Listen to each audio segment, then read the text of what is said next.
नमस्कार बंधुरा सुपर्णास किचेनेर एकटी नतून भिडियोते आपनादेर अनेक अनेक स्वागत।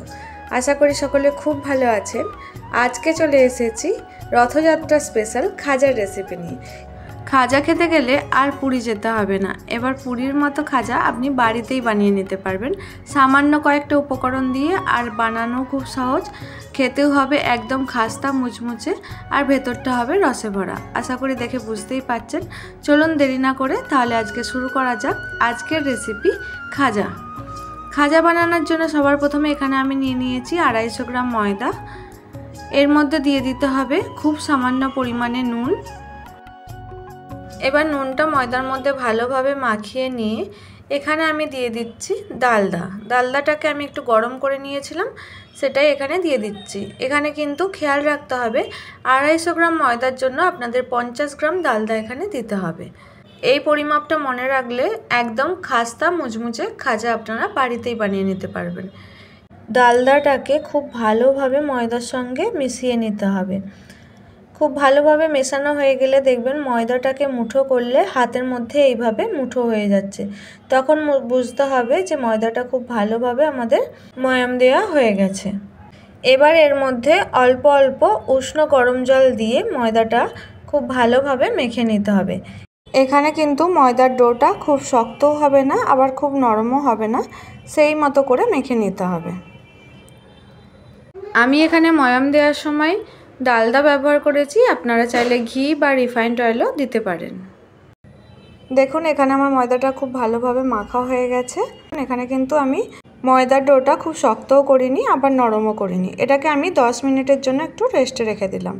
এদিকে আমাদের একটা বাটির মধ্যে 2 চামচ পরিমাণে ময়দা নিয়ে নিতে হবে আর এর মধ্যে দিয়ে দিতে হবে 4 চামচ পরিমাণে রিফাইন্ড অয়েল। আমি এখানে রিফাইন্ড অয়েল দিচ্ছি, আপনারা চাইলে কিন্তু ঘি দিতে পারেন বা ডালডাও দিতে পারেন। এবার একটা চামচের সাহায্যে এটাকে গুলে রেডি করে রাখতে হবে। ঠিক যেমন কনডেন্স মিল্ক দেখতে হয় তার ঘনত্বটা যেরকম হয়, এখানে ময়দা আর তেলের ঘনত্বটাও ঠিক সেই রকমই বানাতে হবে। এই যে দেখুন এখানে কিন্তু আমার তেল আর ময়দার ব্যাটারটা একদম রেডি। এবার এদিকে ময়দাটা থেকে লেচিটা কেটে নিতে হবে। এখানে দেখুন আমি কিন্তু রুটির যে লেচিটা হয় তার থেকে একটু বড় করেই কেটে নিয়েছি। এখানে আমার 5টা লেচি হয়েছে। এখানে সবকটা লেচিকে যেভাবে রুটি বানানো হয় সেইভাবে সবকটাকে রেডি করে নিতে হবে। এখানে দেখুন সবকটা রুটি আমি বেলে নিয়েছি। রুটির থেকে কিন্তু এগুলো একটু মোটা হবে।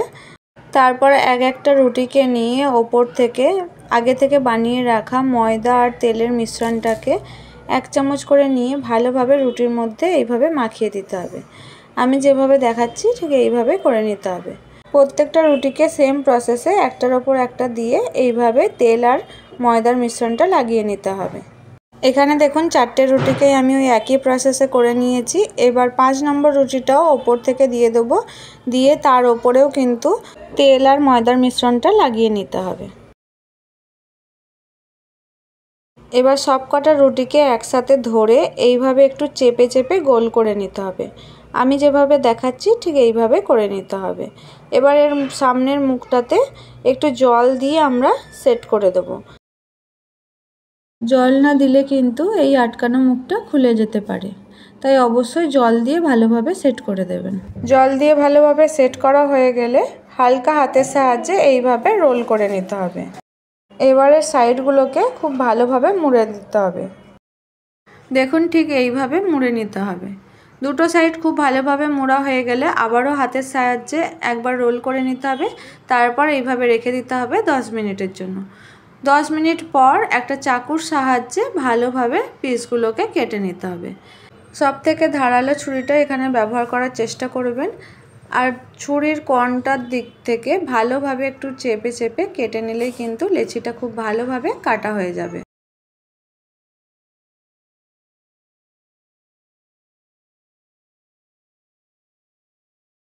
এখানে দেখুন সবকটা লেচি আমি খুব ভালোভাবে কেটে নিয়েছি আর শেষের দিকেরটাও কিন্তু ছোট করে করে নিয়েছি। এখানে কিন্তু আমার 250 ময়দা থেকে 10টার মতো আমি খাজা বের করে নিয়েছি। এবার একটা করে পিস নিয়ে ওই লম্বা দিকটাকে কিন্তু রেখে ওপর থেকে বেলনের সাহায্যে বেলে নিতে হবে। এখানে অবশ্যই গুঁড়ি দিয়েই বেলতে হবে। তেল দিয়ে বেললে কিন্তু হবে না। দেখুন এখানে আমি কিন্তু সবকটা খাজায় বেলে নিয়েছি, আর এখানেই কিন্তু বোঝা যাচ্ছে প্রত্যেকটা লেয়ার। এখানে দেখুন আমি চিনির সিরাটা সবার আগে বানিয়ে নেব, তার জন্য এখানে 100 গ্রাম চিনি দিয়ে দিয়েছি। এবার যতটা চিনি দেওয়া হবে তার অর্ধেক পরিমাণে এখানে জল দিতে হবে। চিনিটা ততক্ষণ ফুটতে থাকুক, এদিকে আমরা তেলটাও গরম করে নিই। তার জন্য দেখুন এখানে কড়াইয়ের মধ্যে আমি তেল গরম বসিয়ে দিয়েছি। তেলটা গরম হয়ে যাওয়ার পর একটা একটা করে খাজা আমি তেলের মধ্যে দিয়ে দিচ্ছি। এই সময় গ্যাসের ফ্লেমটা কিন্তু মিডিয়াম হিটে রাখবেন। তারপর খাজাগুলো দেওয়ার পর গ্যাসের হিটটা একদম স্লো করে দেবেন। প্রত্যেকটা খাজায় কিন্তু একদম স্লো হিটে ভাজতে হবে, তবেই খাস্তা আর মুচমুচে হবে। আমি কিন্তু এখানে একদম অনেক পরিমাণে দিইনি, আমি এখানে 5টা খাজা দিয়েছি। অল্প অল্প করে দিলে তাহলে একটাও ভাঙার সম্ভাবনা থাকবে না, আর খাজাগুলো খুব ভালোভাবে ভাজা যাবে। আমি যেভাবে দেখাচ্ছি ছান্তাটাকে তেলের ওপরে একটু এইভাবে নাড়াচাড়া করতে থাকবেন, তাহলে খাজাগুলো খুব ভালোভাবে ফুলে যাবে। আর এইভাবে কিছুক্ষণ পর যখন ভেসে উঠবে তখন উল্টে দিতে হবে।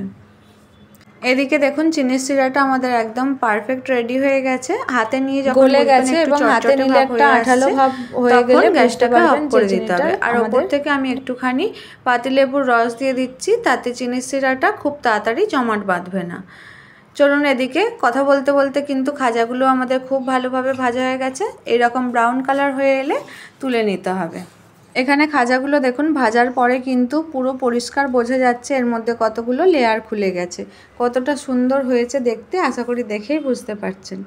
চলুন তাহলে খাজাগুলো তুলে নেওয়া যাক, আর তারপরে আমরা বাকি খাজাগুলো এই তেলের মধ্যে দিয়ে দিচ্ছি। এগুলো ততক্ষণ ভাজা হতে থাকুক।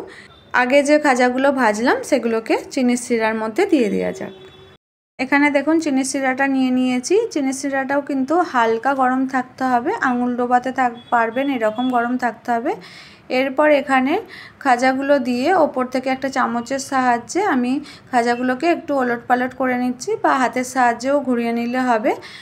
সব কটার গায়ে যেন চিনির সিরাটা খুব ভালোভাবে লেগে যায়। তারপরে 1 মিনিট মতো এর মধ্যে রেখে দিলেই কিন্তু খাজাটা আমাদের একদম পারফেক্ট রেডি হয়ে যাবে। দেখুন 1 মিনিট পরে আমি রসটা ছেঁকে এর মধ্যে থেকে তুলে নিচ্ছি।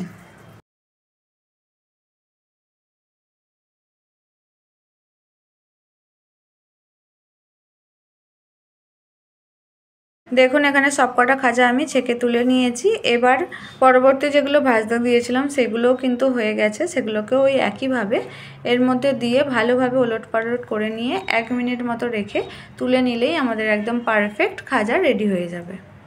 এই দেখুন সবকটা খাজা কিন্তু আমাদের একদম রেডি হয়ে গেছে, আর দেখতে কতটা সুন্দর হয়েছে দেখুন। প্রত্যেকটা লেয়ার দেখুন পুরো পরিষ্কার বোঝা যাচ্ছে এখানে, আর কতটা খাস্তা আর মচমচে হয়েছে সেটাও আপনাদেরকে দেখিয়ে দিই। চলুন এখানে একটা ভেঙে আপনাদের দেখিয়ে দিই কতটা খাস্তা আর মুচমুচে হয়েছে। আর ভাঙার পরেও আশা করি দেখে বুঝতে পারছেন রসটাও কিন্তু ভেতরে একদম পারফেক্ট গেছে, আর প্রত্যেকটা দেখুন পার্ট বাই পার্ট ভেঙেও যাচ্ছে। আর এতটা সুন্দর হয়েছে যে দোকানের খাজাকেও কিন্তু হার মানিয়ে দেবে। অবশ্যই আপনারা বাড়িতে এটা ট্রাই করুন, আর আমাকে জানাতে ভুলবেন না আজকের রেসিপি আপনাদের কেমন লাগলো। যদি ভালো লাগে অবশ্যই একটা লাইক, শেয়ার, কমেন্ট এবং চ্যানেলটি সাবস্ক্রাইব করে পাশে থাকার অনুরোধ রইল। আর যদি আমার ফেসবুক পেজ থেকে দেখেন পেজটি লাইক এবং ফলো করার অনুরোধ রইল। ফিরবো আবার নতুন কোনো ভিডিও নিয়ে, ততক্ষণের জন্য সুস্থ থাকুন, ভালো থাকুন, সঙ্গে থাকুন। ধন্যবাদ।